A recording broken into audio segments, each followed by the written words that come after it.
ফজলু ভাই, জি ভাই, আপনার এই পুকুরটা কত শতক? এটা আমার 7 শতক। 7 শতক? জি। আপনি এটাতে কত হাজার মাছ দিয়েছিলেন? এটা আমাদের 60,000 মাছ দিচ্ছে। 7 শতকে 60,000, তার মানে 1 শতকে প্রায় 9,000। 9,000। আপনার অধিক ঘনত্ব চাষ। জি। এই মাছটা বর্তমান বয়স কত দিন? এটা আপনার 5 মাস। 5 মাস। কয়টা কেজি আসছে মাছটা? এটা 20-25 কেজি। 20-25টায়। আপনার এখানে কত টন খাবার গেছে? এটা আমাদের 2.5 টন খাবার গেছে। 2.5 টন। 2.5 টন।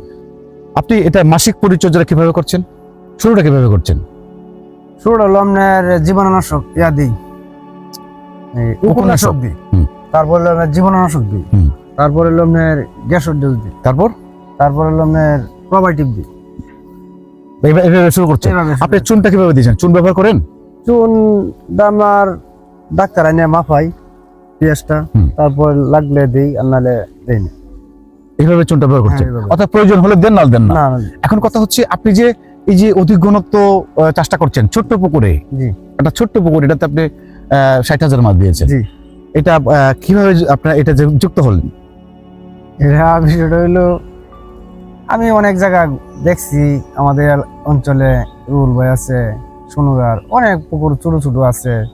তখন আমার যখন পুকুর একটা পড়ে রয়েছে, আমি কিছু তারা যখন চাষ করতেছে, তখন আমি পারি কিনা দেখি, এই পরিচর্যা করে তারপর আমি চাষে নামবো। অর্থাৎ তাদের কাছে আপনার চাষ পদ্ধতি শিখেছেন, শিখে তারপরে চাষে নামছেন।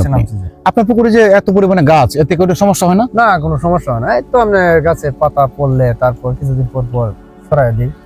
পাতা পড়লে সরাই দিই। সুপ্রিয় চাষি ভাইরা, আমরা অনেকেই, আপনার প্রশ্ন থাকে অনেকের যে এই মানে ছায়া আছে, গাছ আছে পুকুরে, এরকম পুকুরে আমরা চাষে যেতে পারবো কিনা? হ্যাঁ, যেতে পারবেন, তবে কমপক্ষে দিনে 4 থেকে 5 ঘন্টা যেন সরাসরি সূর্যের আলোটা পুকুরে পড়ে, তাহলেই পুকুরে চাষে যেতে পারবেন। কারণ শিং মাছটা ছায়া পছন্দ করে, শিং মাছ অন্ধকার পছন্দ করে, শিং মাছ আলো সহ্য করতে পারে না। তাই এরা যেহেতু নিশাচর মাছ, আপনি অন্ধকারেও চাষ করতে পারবেন, ছায়াতেও চাষ করতে পারবেন, যদি 5 থেকে 6 ঘন্টা সরাসরি সূর্যের আলোটা আপনার পুকুরে পড়ে। ফজলু ভাই, আপনার পুকুরটা গভীরতা কতটুকু আছে? আমার পুকুরটা গভীরতা বর্তমানে 10 ফিট পানি আছে। 10 ফিট? তো আপনার এই সেচ দিলে কি নিচ থেকে পানি উঠবে? না, পানি উঠবে না। পানি উঠবে না। আপনার মাছটা তো শীতের পর বিক্রি করবেন? শীতের পরে বিক্রি করবেন। এই পর্যন্ত কোনো রোগ বালাই হয়েছে আপনার? না, ইনশাআল্লাহ কোনো সমস্যা হয় না। আপনি কি খাবার খাওয়াচ্ছেন? এটা আপনার খাওয়াইতেছি আপনার নিফুক। কত মিলি দিচ্ছেন এখন?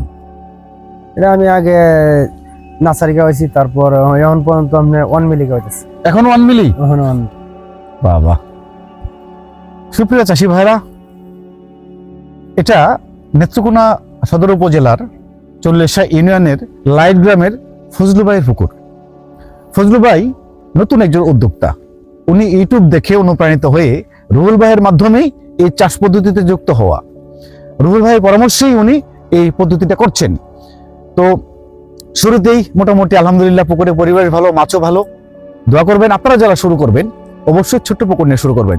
ছোট্ট পুকুর নিয়ে শুরু করলে এখানে আপনার সফল হওয়ার সম্ভাবনাটা 100% থাকে। তাই আপনারা অবশ্যই ছোট পুকুর নিয়ে শুরু করবেন, বড় পুকুর নিয়ে কেউ শুরু করবেন না। আপনাদের সকলে সুস্বাস্থ্য এবং দীর্ঘায়ু কামনা করছি। সকলে ভালো থাকুন। আসসালামু আলাইকুম।